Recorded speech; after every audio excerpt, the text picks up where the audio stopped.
Welcome to another CHRO Conversation from the Center for Executive Succession at the Darla Moore School of Business. I'm your host, Anthony Nyberg. Today I'm joined by Tim Massa, Senior Vice President and Chief People Officer at Kroger. Tim leads all areas of Kroger's human resources and labor relations, including total rewards, labor relations, diversity, business unit human resources, people operations, training and development, talent hiring, retention and engagement, corporate affairs, and associate communications. He also leads their areas of shared services and aviation, supporting their more than 400,000 associates who serve more than 63 million households. In 2024, Tim was inducted as an NAHR Fellow.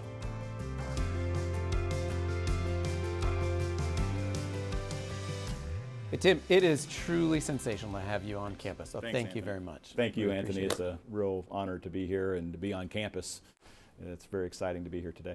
So I would like to jump right in on the topic of the day, which is, of course, AI and all things AI. Absolutely. So can you just share a little bit about how you're thinking about AI in the associate experience? Yeah, well, we're looking at AI across our whole company, but specifically if you think about our, in the people side of the business, our initial piece in focus, Anthony, is how do we modernize routine is a way to think about it, so that we can elevate, we call our employees associates, and we want to elevate their ability to make a difference with our customers that they serve every day. And one way to do that is to really modernize some of the manual tasks that could be automated or be at their fingertips that they can get answers to more quickly to simplify their lives. So, you know, we created, with the help of IBM, an associate digital assistant, kind of like a personal assistant that's AI driven, and we call it Sage.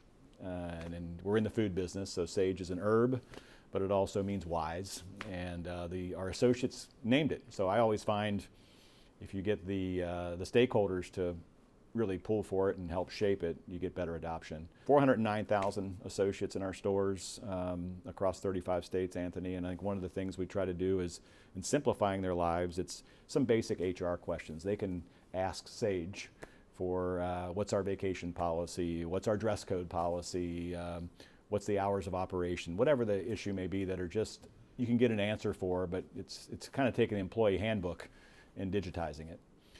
We also look at some things in our stores. One of the big areas is around scheduling, you know, and a lot of these workers are part-time and they want to be able to pick up shifts, and instead of it being on an Excel spreadsheet or a manual form or waiting to talk to the store leader for a permission, they can see right online on Sage what's available in that store, and I can pick a 6-hour shift, or I've got more freedom or more flexibility this day than I thought I would have, and maybe there's a sister store that's down the road that I could go work at. Sage enables that, and it really helps us with our worker availability more so than ever, and it's the ease of that at the associate standpoint versus waiting for somebody to approve it. And the leader still sees it online and they can quickly approve it. That's been a real efficiency booster. That sounds like one place where there's clear benefit to the organization and to the employee experience. And the employee is satisfied because they're working when they want to work. Or if I don't feel well and I have a doctor's appointment or something's come up, I can also alert the store through Sage, hey, I'm not going to be able to be there today. That goes up on the site, and that shift now is open, it's like an open market. You got a lot of others that can now come in and sign up for that shift. Whereas before, the store leader was like, oh my goodness, I mean, Anthony can't come in and I need somebody in a half hour. What am I going to do? Or I go with the shift left open. So that's been a game changer for us, you know, across our enterprise.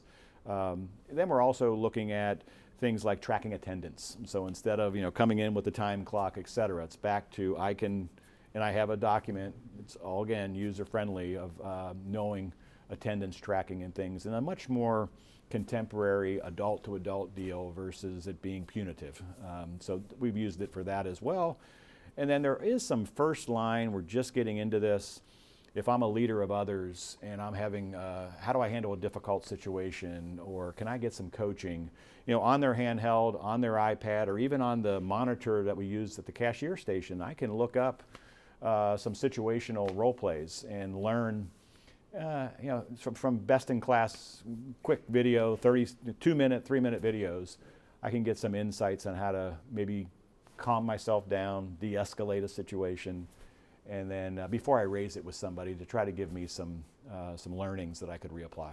So those all really sound like helping people be more efficient. Yeah. Do you see, as you look into the future a little bit, and not far, even No, just it's a right few here. days or It's in something, front of us, right? do you see how AI and Gen AI is coming into the workplace as more of this kind of thing, helping make more roles efficient, or do you see the kind of radically changing roles or even eliminating? Well, I think there's always work, I'm sure, in any business, that the work can go away by getting rid of some of the manual tasks. I remember we used to have roles that their job was just to scan documents. We can automate that.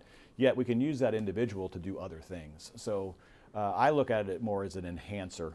That how do we leverage AI to enhance our work and to make us more valuable, more productive, more engaging than elimination. And if there is a task that I was doing that no longer is needed, how do I reskill or retool and repurpose what I can do? And I think as long as the individual has the wherewithal to say, I want to learn something new or reapply what I did to a different area, I think there's always going to be work. It's where you don't want to let go, and I think you're always going to have the 2% that really fight it.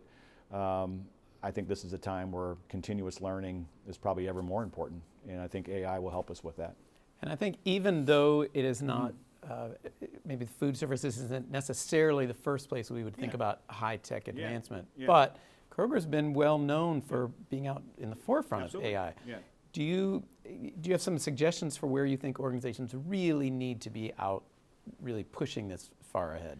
Well, again, I think it's where you can simplify the work of your employees. Why do they work for you, and how do you want individuals to work for a place they love to work, and where AI can help make their job easier, more productive, that they can do higher order work and giving feedback and coaching and service.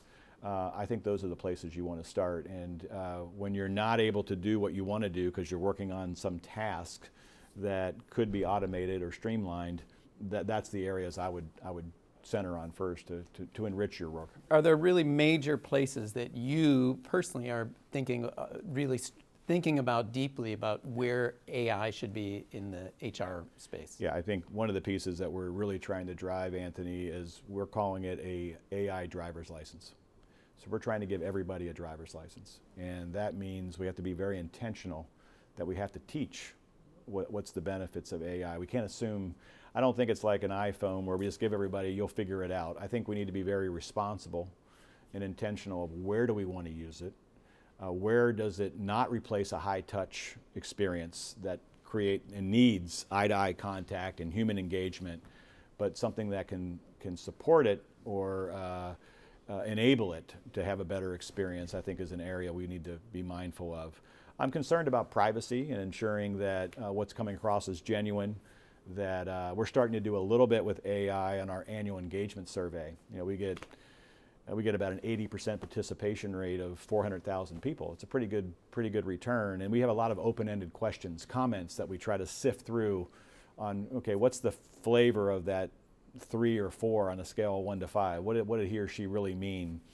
And we'll get thousands of open-ended comments, and instead of poring over that, could AI give us the top trends? Well, I'm not sure AI can pick up maybe a sarcastic comment or someone that was trying to be, half empty versus were they really being objective?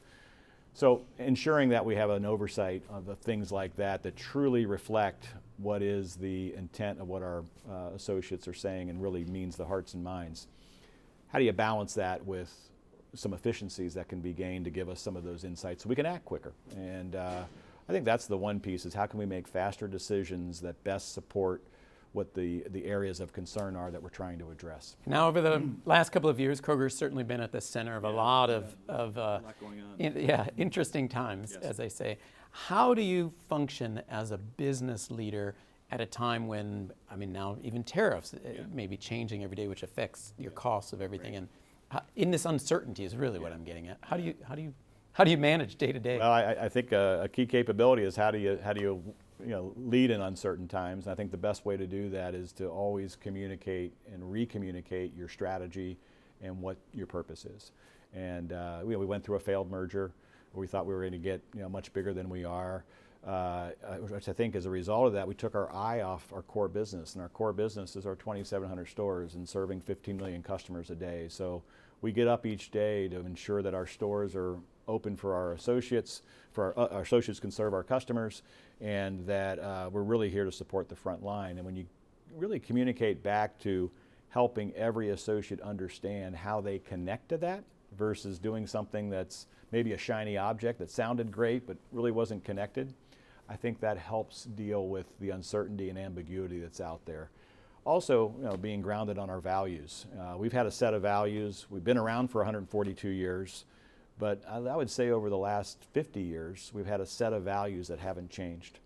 And even in this environment, diversity and inclusion, for example, they're two values of our five, and they're not a program, they're not an initiative, they're not a goal. It's just who we are and how we get things done. So how we help remind 400,000 people, this is who we are. We're not, so I believe in anything you do, I think 90% of it is how you communicate transparently, routinely, and consistently, and 10% is the content. And I think especially in times that are uncertain, it's anchoring back to the North Star of let's remind us why we're here and what are we doing to help drive that plan. And we want to be that local grocer that customers feel that it's the quality they can trust and it's the value they love, and we got helpful associates to help drive that. And that's, keep coming back to what you're about is, I think, what is the catalyst that gets us through a lot of the uncertainty today.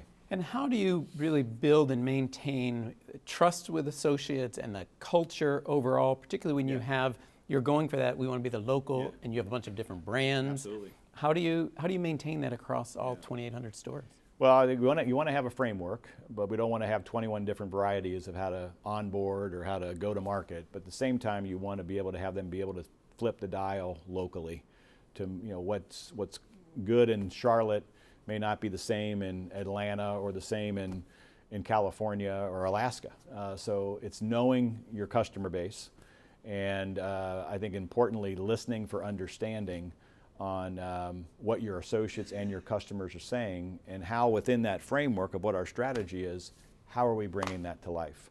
And so that locally you feel you have some autonomy, but it's not opening day where you're having to start from scratch. So you have the scale of a $150 billion business, but you act like the biggest little company in America locally, and you're able to win the hearts and minds of customers and associates by doing that. And that's showing, and we do a lot of pulse surveys with our associates. We do a lot of mystery shops in our stores to give us feedback on how we're really doing, and really trying to course correct where we can. And then leaders routinely sharing that message and connecting the dots for both our customers and associates that we are listening and we are trying to make a difference. And what is the CHRO's role in dealing with the board of directors? Oh, it's probably where I spend the majority of my time. I do a lot. Obviously, the board is responsible for the CEO, and not only the current performance of the CEO, but also who's the next CEO. And boy, we're living that right now. We're in the midst of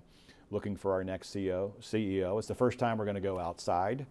So I think constantly working with the board every quarter and every meeting we have, going through the talent that we have internally, that how are they developing to be considered for the future? What's our succession plan? What's our emergency plan?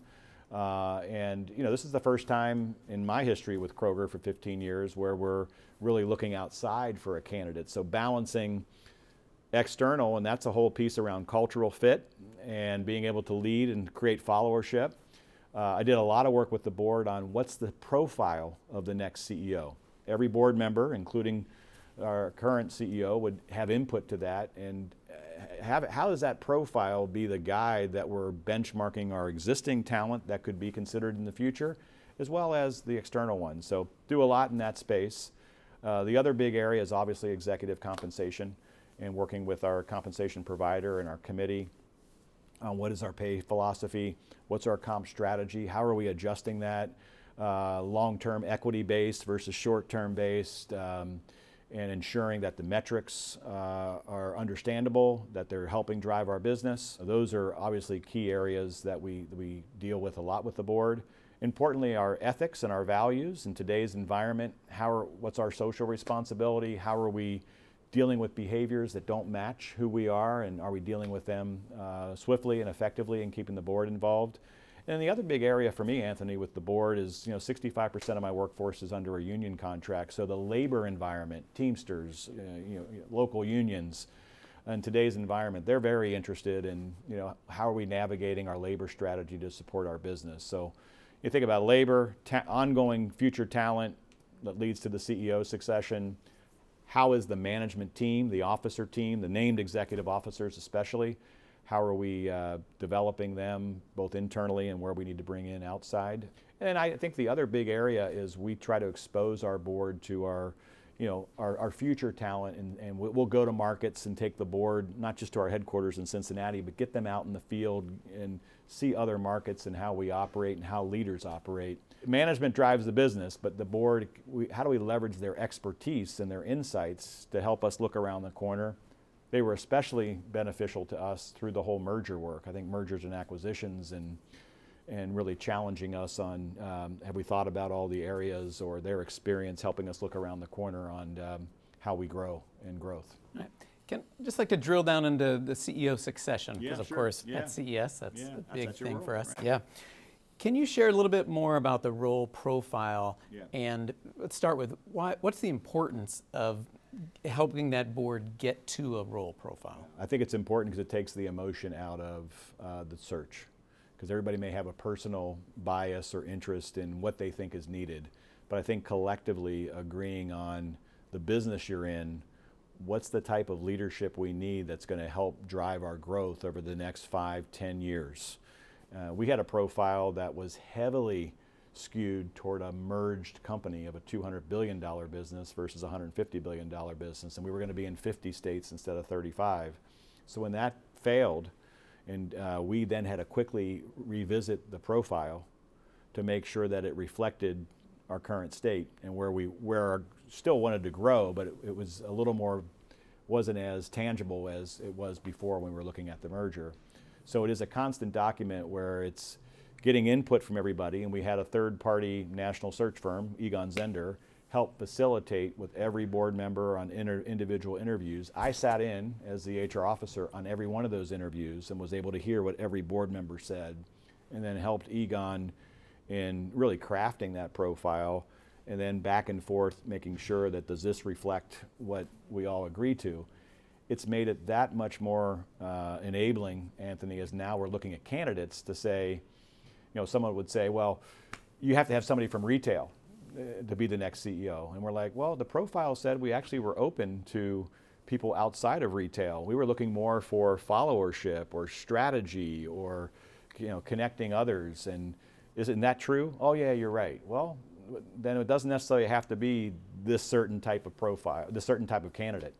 So I think the profile's been a bit of an enabler and the great equalizer, whereas without it, I think you could easily get swayed with the board on who had the loudest voice or who had the biggest concern. And it may take you down a path that you look back on and say, I'm not sure we got the right set of candidates that fit what we're looking for now and into the future.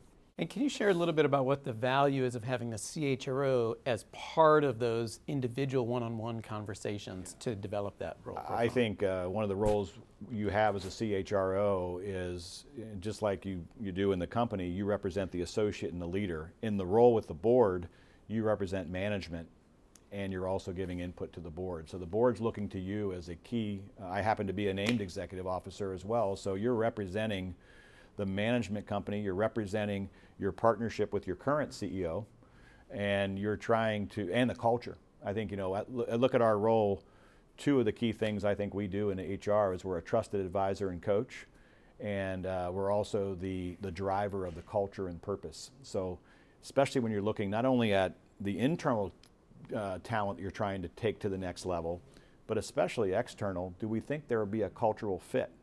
And I think every board member would say the HR officer is probably in the best position, should be in the best position, to reflect what is the culture, what is the, what's the ethos, the values we're trying to drive, and can that individual fit within the management team in the dynamics, and how can you help partner with them to bring them along? So I find it very beneficial, and I think our board sees the value of this role playing that. And the other piece, and I think for any effective people champion in this level, if you're just a yes man or woman to the CEO, then you're not needed. I mean, you want to have respect, agree, disagree, commit, but you're trying to help the current CEO, business-led and people-enabled, and you want to also be transparent. And a lot of times they don't see, they're removed from what's going on the day-to-day just by the nature of their role. And if you can create an environment where respectfully they look to you for the real truth, and you create that kind of environment, I think it's invaluable to working with the board and with management to represent their best interests. And you touched on this a bit, but can you say a little bit more about CHRO's role when the organization is looking externally for a new CEO candidate? Yeah, I think one of the key roles is, and it's interesting, as in the case we're going through, the interviews that have taken place with our search committee, which is 4 board members of the 10 that represent the committee, along with Egon. Every candidate has said, when can I meet the CHRO? And I think it's a tribute to companies around, across the world are saying, I want to talk to that people champion because he or she is going to tell me what the smell of the place is. What are the team dynamics? Is it a high performance culture? What are the biggest pain points? And I believe we have an invaluable role to play in providing the breadth and depth of how the company is set and how that leader can come in and get off the ground running with our partnership. As we talk a lot about the finance leader and the HR leader and that 3-legged stool, I think that's a sign of any great company, is where you got the whole management team, but those 3 roles especially come to light in high performance. And I know it's still in the succession space. Because you have responsibility for communications also. Yes, yeah. What is the role of your head of communications or communications broadly when it comes to CEO succession? They'll take guidance from me on how we keep the organization up to speed on where we are. So we will sit down with my communications head, with my board chair, and our current CEO. Okay, let's agree on what do we want to share with the organization. Obviously, you're dealing with candidates that most of them are in current jobs, so the confidentiality, that's one of the other big learnings for me, is the board has a lot of connections with talent, and when in reality, these candidates don't want to be heard that they're interviewing. So the dynamic of the confidentiality and keeping things close to the vest, bringing that communications person in at the right time, not all the time because you're not ready to communicate, but when you are at a point where you're able to give a status update or reminding them, we always try to start with a set of principles. Look, we're going to be looking for a new CEO, and actually I go back to the profile. Here's the capabilities and things we're looking for the leader to help stand on the shoulders of the previous leaders, respect our 142-year heritage, but also look at what's around us with competition, et cetera, and what we're going to need to step into. That leader needs to do X, Y, Z. And you're sharing that with the internal associates. Yeah, we're trying to show them this. Keep them up. We're trying to bring this profile to life because whoever we select, we want, through our communication, they would have heard these are the things that are important to us. E-commerce is important, but we're not going to not walk away from our store experience as well. So if you say it enough times, then it's not like it's the first time they're hearing about it.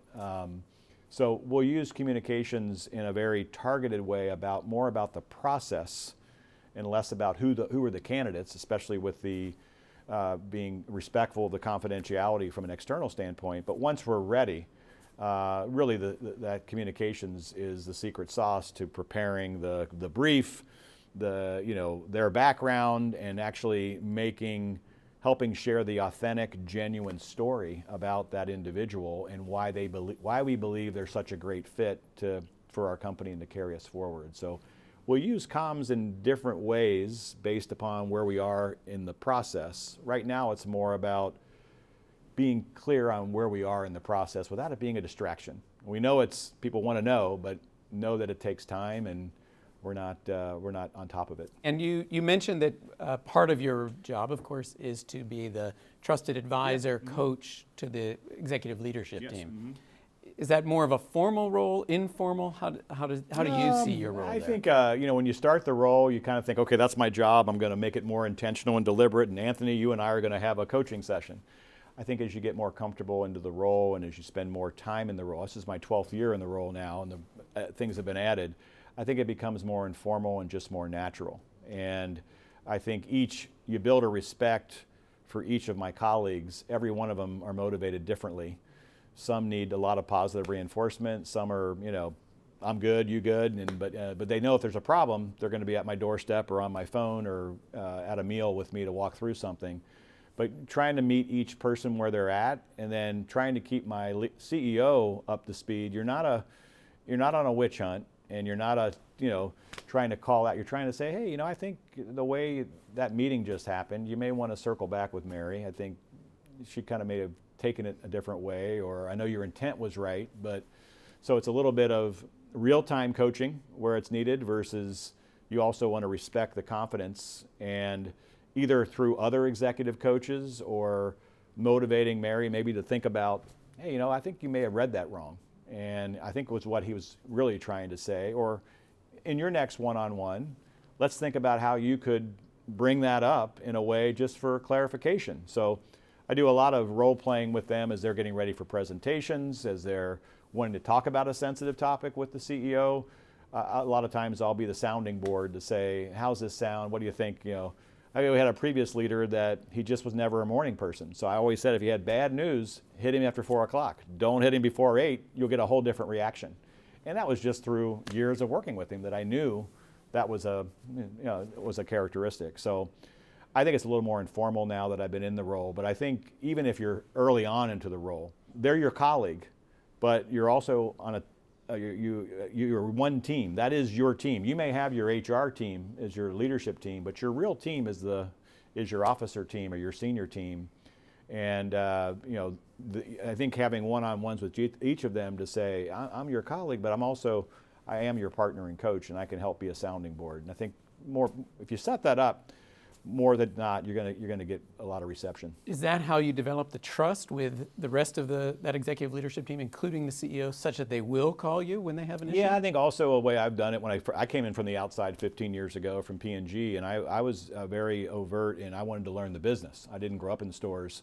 So going out and traveling with them to stores and meetings, I shared it earlier with the MHR class today of, learn the business, and the more about you're around, and they're seeing that you're showing an interest. It's like learning a new language. If you take the time to try and understand where they're coming from, they're more apt to give you the benefit of the doubt and involve you and have you be a part of that. If you're sitting in your office and you only show up at meetings, you don't see anybody the rest of the week, and you're just coming in for your specific topic, you're not building trust and confidence to let your hair down and get to know the individual. I always say you learn a lot over a meal.